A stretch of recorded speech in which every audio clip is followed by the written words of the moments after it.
Salut à tous, on se retrouve dans cette nouvelle vidéo pour parler des sorties du mois de septembre.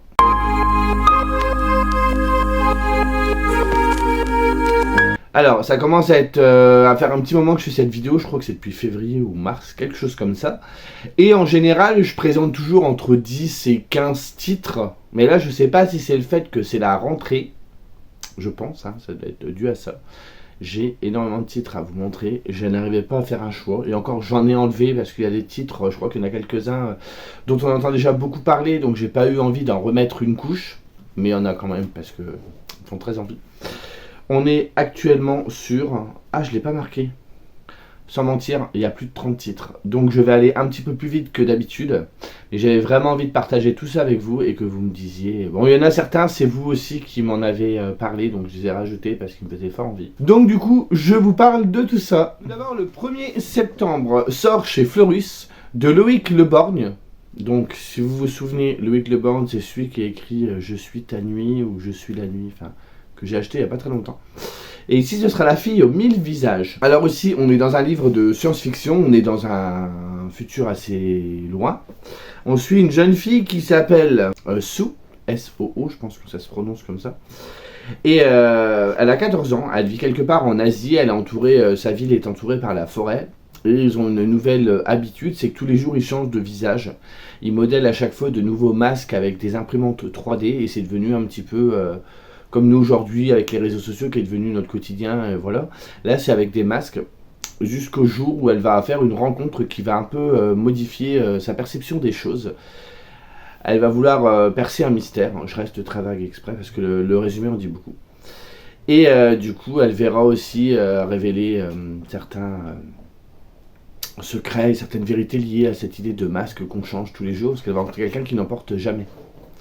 Et du coup, ça va donner lieu à une aventure. Je trouve le résumé de départ assez intriguant. Il y a aussi chez La Martinière de Arttu Tuominen, La Revanche. Ici, on est sur un thriller. On est en Finlande. Et il y a un attentat qui va être commis sur une boîte de nuit gay, donc LGBT. Et il y a un individu qui va revendiquer le lendemain dans une vidéo de dire voilà, moi je trouve que l'homosexualité c'est une maladie, je vais tous vous tuer. Du coup il y a une enquête qui va être menée. Malheureusement il y a un des policiers, malheureusement, enfin c'est pas le terme, bref vous m'avez compris. Malheureusement il y a un des policiers qui était présent dans cette boîte de nuit et était en compagnie d'un homme. Et du coup au fur et à mesure que l'enquête elle avance, il a peur que soit dévoilé son secret et lui justement il a voulu se taire à ce sujet, donc l'étau se resserre autour de lui. Voilà pour l'événement de départ, je trouvais que ça avait l'air d'être vraiment sympathique. Et puis un thriller nordique, on connaît leur réputation maintenant. Chez Plume Blanche de Alexiane Delis sort le tome 2 de Tiziri. Alors moi j'ai le tome 1 dans ma palle que je n'ai pas lu parce que je n'avais pas encore le tome 2. J'ai voulu l'acheter en avant-première à Mons, mais je crois que je suis arrivé sur le stand, il devait être 10h30, quelque chose comme ça, il n'avait déjà plus. Ça s'est vendu à une vitesse. J'ai lu quelques avis, on m'a dit aussi que c'était un petit peu une sorte d'avatar. Ça se passait sur Terre, mais je crois que c'est les végétaux qui avaient pris l'ascendant, la faune et la flore, voilà, qui ont changé un petit peu les choses. Et du coup, les humains ont dû se retrancher dans un espèce de cratère, on est sur le continent africain. Et parmi tout ça, il y a Tiziri, qui est appelée aussi Blanche parce qu'elle est albinos, qui fait partie des meilleures chasseuses pour nourrir son peuple. Et elle va commencer à découvrir des choses qui vont lui faire poser des questions. Qui vont lui faire se poser des questions, peut-être, c'est peut-être plus français. Bref, on continue. Le 6 septembre, chez Mangetsu sort un nouveau Junjito. Je vous ai dit qu'en ce moment, ça a cartonné, tous les mois, il y en avait un, quoi. Donc c'est l'école décomposée, où on va suivre le petit Yuma et la petite Shizumi, qui sont deux orphelins, mais qui sont des petits diables et qui font que des bêtises. Enfin, des bêtises, des grosses bêtises, vu la couverture. On part pas sur des petits débits. À la même date, il y aura également chez Brasnoy de Isabelle Canas L'Hacienda. Alors ça, je l'ai vu passer chez Olivia. On est plus sur un roman qui va être... c'est un premier roman d'ailleurs, sur une ambiance un peu gothique mexicaine, un peu comme avait été... C'était comment le roman qui était sorti il y a quelques temps, la couverture était verte. Bref, je vous le mets, je me rappelle plus. Mexican gothique, voilà. Et ici, on serait dans un mix entre Mexican Gothic et Rebecca. On nous dit une maison isolée, des phénomènes paranormaux inquiétants et une femme prise dans leurs griffes. Voilà, ça se passe après la guerre d'indépendance. Donc écoutez, pas besoin d'en savoir plus, ça m'a l'air vraiment sympa. Il y aura également, je vous avais parlé, je crois que c'est le mois dernier ou il y a 2 mois, je ne sais plus, de Franck de Felita qui avait sorti l'entité. C'était sorti qu'en e-book, je sais pas si ça va sortir en papier, donc moi du coup je ne me les étais pas procuré. Ici c'est Audrey Rose, donc c'est toujours chez Brajlon. On y parlera réincarnation, il y a les parents de la petite Evie Templeton qui se posent des questions parce qu'à la sortie de l'école il y a un homme qui surveille tout le temps leur fille. Et le père et son passé se fait fouiller, il comprend pas pourquoi, ils finissent par rencontrer ce fameux homme qui s'appelle Elliot Hoover et en fait il a perdu sa petite fille et il est persuadé que cette petite fille s'est réincarnée dans leur fille à eux, donc dans Evie, et qu'elle s'appelle, et du coup cette fille s'appelle Audrey. Celui-ci j'y passe rapidement, mais c'est parce que c'est une sortie poche, moi j'ai toujours pas lu le grand format, et il a fait parler de lui quand il est sorti, ça sort toujours le 6 septembre, c'est de Jason Friculak, c'est Hidden Pictures. Voilà, avec un récit encore horrifique, paranormal, et l'enfant fait des dessins, ou je sais pas, il y avait quelque chose comme ça, je ne sais plus trop. Je ne vais pas relire le résumé, mais voilà, je vous le dis au cas où, si vous ne l'êtes pas procuré, il va sortir en poche. Le 6 septembre également, je ne relirai pas le résumé, mais je vous en informe, le tome 2 de Tarot, chez Brajlon de Cadet Edwards. Ici, c'est le tome 2, ça s'appelle Le Pendu. On est sur de la fantasy, young adulte. Le 6 septembre sort également en poche, alors celui-là me fait très envie depuis qu'il est sorti, mais là du coup, s'il sort en poche, c'est plutôt cool. C'est The Dead and the Dark chez Phibbs de Courtney Gould. J'en reparle pas, mais du coup je peux faire le lien avec la suite. Un nouveau roman de cette autrice sort également chez Phibbs, ça s'appelle Where Echoes Die, à la même date. Donc ici on va suivre 2 filles qui ont perdu leur maman. Et leur maman parlait toujours d'une ville qui s'appelle Black Ravel dans l'Arizona. Donc les 2 filles décident de s'y rendre et quand elles vont arriver là-bas, elles vont voir que cette ville est vraiment bizarre. Donc il n'y a pas de voiture, il n'y a pas de cimetière, il n'y a pas d'église. Et les bâtiments, on nous parle de structures militaires délabrées et de bâtiments flambant neufs. Et quand ils parlent avec les habitants ne se souviennent plus quand est-ce qu'ils sont arrivés dans cette ville. Donc du coup, on nous dit qu'on va explorer ici les profondeurs du chagrin et du deuil, les thèmes du premier amour et les liens qui unissent 2 sœurs ou une mère et sa fille. Franchement, moi ça me botte de ouf. Ils ont repris la même charte graphique en plus que l'ancien... le roman précédent et j'aime beaucoup. Également toujours le 6 septembre en auto-édition, Charlie Renard sort un MM qui s'appelle La Malédiction du Lynx, où ici on va être avec des métamorphes félins. J'aime beaucoup la couverture, moi j'avais lu, je vous l'ai déjà dit, mais L'appel du renard de Charlie Renard, j'avais beaucoup aimé, donc du coup je me dis ça peut peut-être le faire encore une fois. Ça pareil, j'avais commencé à le lire, je l'avais abandonné parce que j'étais dans une période où je lisais pas trop. Ils ressortent en édition collector chez Brajlon une œuvre de fantasy qui a été quand même assez connue, donc de R.A. Salvatore, c'est La légende de Drist. Il regroupe 3 tomes dans un même livre. Bon, le livre est quand même assez coûteux, je crois qu'il est dans les 50 €, il me semble, si je vous dis pas de bêtises. Et là, on trouvera les 3 premiers tomes, donc Terre natale, Terre d'exil et Terre promise. Je trouve la couverture sublime. Je me tâte à savoir si je prends cette belle reliure ou pas. Reliure, cette belle édition ou pas. À voir, parce qu'ils sortent des trucs canonissimes, mais après, c'est pas le tout des acheter, il faut les lire. Jeudeville sort la librairie Morizaki de Satoshi Yagisawa, où on suit une jeune fille qui s'appelle Takako, qui a le cœur brisé le jour où elle apprend que l'homme qu'elle aime, Hideaki, va se marier. Il vient d'annoncer ses fiançailles. Elle est complètement détruite, cette jeune fille. Jusqu'au jour où elle a un coup de fil de son oncle qui lui demande de venir la voir. Il tient une librairie d'occasion, et du coup, Takako va s'y rendre et elle va se rendre compte qu'on peut apprendre plein de choses. On nous dit, elle va s'installer au premier étage de la boutique. Takako accepte et découvre parmi tous ses livres un nouveau langage qui lui était jusque-là inconnu. Voilà, roman japonais, plein de sentiments. Je sais qu'ils ont une façon d'amener les choses que moi j'adore. Donc nous verrons ça prochainement. De Jens Liljestrand chez J'ai lu. Et la forêt brûlera sous nos pas. Ici on est sur un roman suédois qui va aborder l'écologie avec une histoire d'incendie pendant l'été. On nous dit courage, lâcheté, indifférence, colère, comment réagissons-nous face à ces crises qui nous dépassent? Sommes-nous aujourd'hui capables de modifier profondément nos modes de vie en suivant 4 personnages qui incarnent chacun une réaction différente face à la catastrophe qui vient? Jens Liljestrand livre avec ce roman saisissant une salutaire mise en garde. L'humanité ne dispose que d'une planète et chaque individu n'a qu'une vie. Dès lors, que choisissons-nous d'en faire? Voilà, moi c'est la phrase de fin qui m'a hypé. Bon, je vous ai pas trop parlé du résumé, je vous laisserai regarder. Bon, celui-là j'en parle, on le voit quand même déjà pas mal tourner. C'est le dernier titre de Fabien Clavel chez Gulfstream, Salicornia, tome 1, l'ordre du vampire. J'aime beaucoup la couverture. Voilà, j'ai vu quelques personnes le recevoir en service presse. J'attends leur avis pour voir ce qu'il en est, parce qu'en plus c'est un tome 1. Donc moi j'évite maintenant d'acheter le tome 1 et devoir attendre le tome 2 qui sortira je ne sais pas quand. Bref, je ne vous en dis pas plus. On passe à la suite parce que on va pas trop s'attarder. Le 7 septembre également sort chez Tornada de Xavier Massé, La route du lac. Xavier Massé, j'ai pas encore lu, mais j'ai vu énormément de bons retours sur les titres qu'il a déjà paru chez Tornada. On est sur un petit thriller qui a l'air, ma foi, assez classique. On est à Blache, qui est un charmant village réputé pour sa tranquillité, jusqu'à un jour où il y a 3 étudiants qui vont disparaître. On sait pas où ils sont passés, on sait pas ce qui s'est passé cette nuit-là. Voilà le résumé, ça a l'air franchement sympa. Alors là on est sur un autre truc, je crois que j'en ai jamais parlé dans cette série de vidéos, c'est des livres documentaires et celui-là m'intéresse particulièrement. Donc est-ce que je vais l'acheter? Je ne sais pas, ça sort également le 7 septembre. C'est La Commune de Paris 1871, les acteurs, l'événement, les lieux. C'est aux éditions de l'Atelier et c'est coordonné par Michel Cordillo. Donc on va revenir sur la Commune de Paris, ce qui s'est passé donc à la fin du 19e.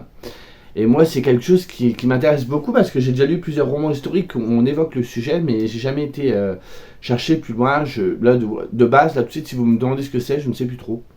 Mais voilà, je trouve que ça peut être très intéressant, ce genre de livre document. Chez Lumen, de Niki Po-Preto, moi j'ai vu la couverture, j'ai dit banco, et j'ai lu le résumé, j'aime beaucoup.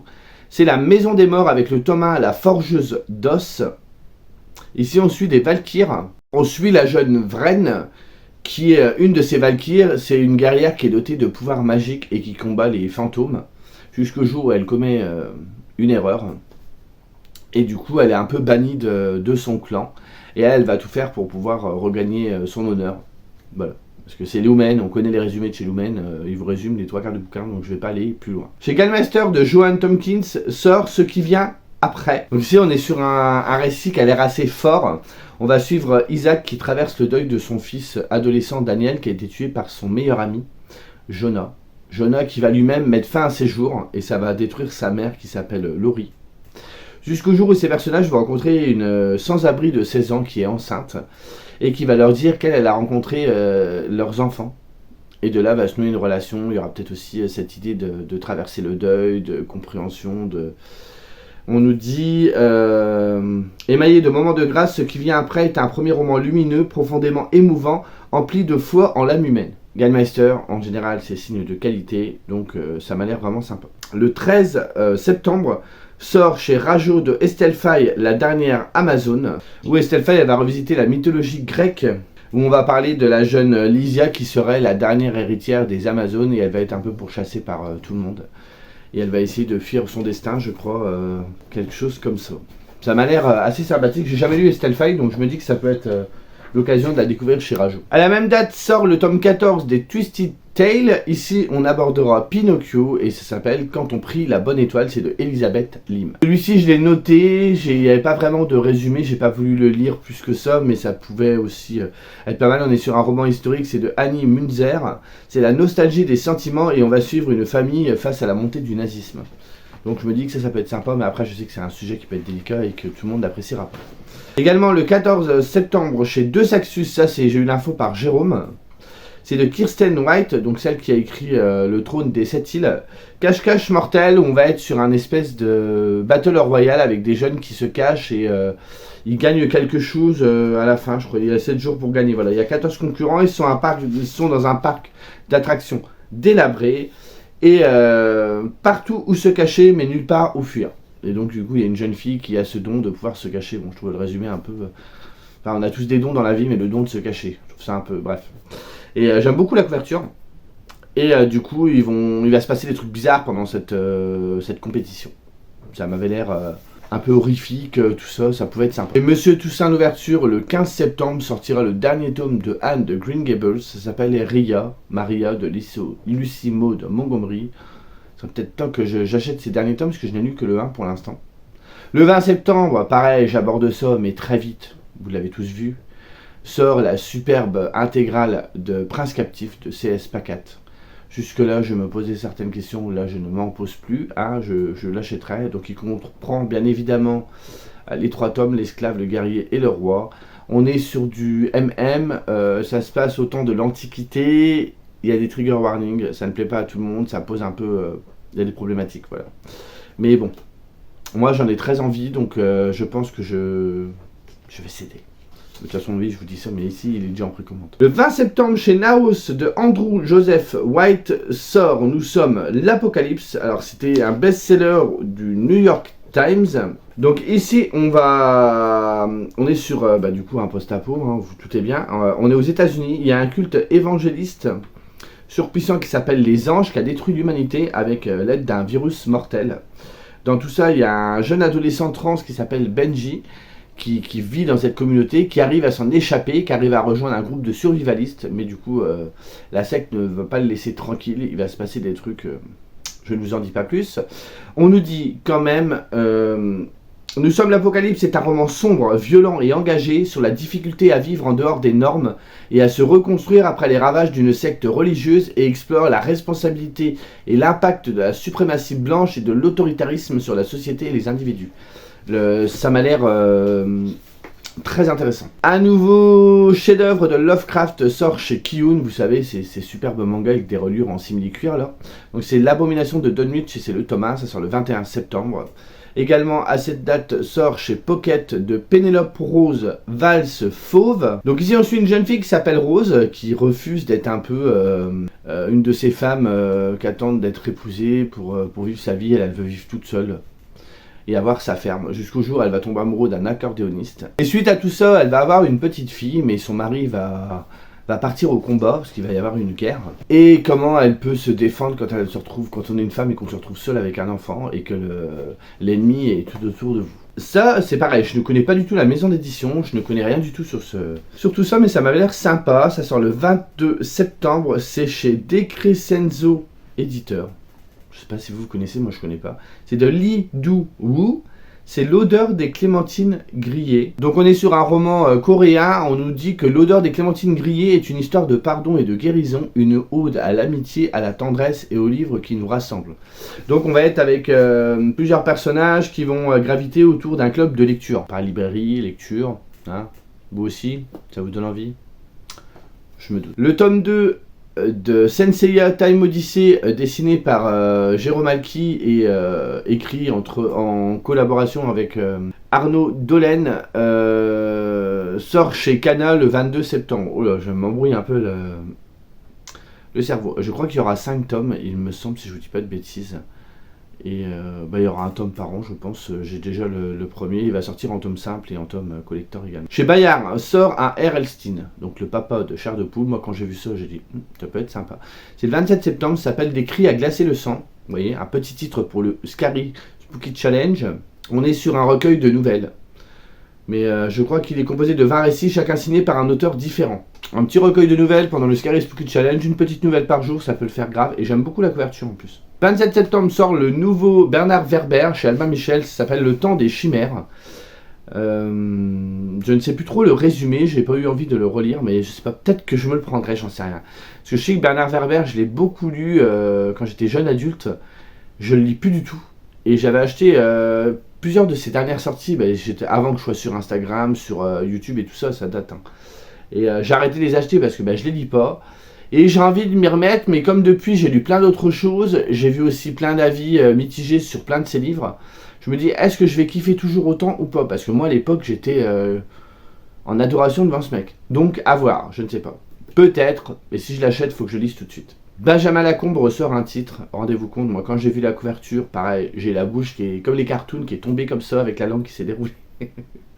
Donc Benjamin Lacombe s'est associé à Sébastien Pérez pour sortir un beau livre chez Oxymore qui s'appelle L'histoire des femmes samouraïs. La couverture est superbe.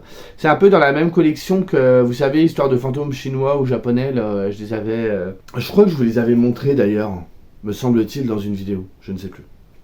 Le 28 septembre, un nouveau TG Clown chez De Saxus, ça s'appelle The Extraordinaries, avec des jeunes qui ont des pouvoirs. On va suivre du coup un jeune qui s'appelle Nick, qui est fan d'un super-héros qu'il doit y avoir dans cet univers-là, si j'ai bien compris.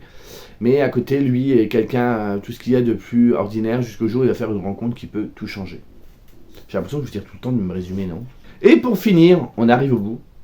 Le 28 septembre sortira aux escales de Emilia Hart, La maison au sortilège. On va suivre 3 femmes qui sont séparées par 4 siècles. On va être sur un roman qui va parler de la puissance des femmes et du pouvoir de la nature. Voilà, ça m'a l'air aussi assez sympathique. Voilà pour les nouvelles. Je sais, j'ai fait un petit peu vite. J'ai pas voulu trop vous dire les résumés parce que j'ai pas trop envie de les lire plus que ça, surtout pas plusieurs fois parce qu'après je vais les retenir et j'ai peur d'en savoir trop avant de commencer ma lecture.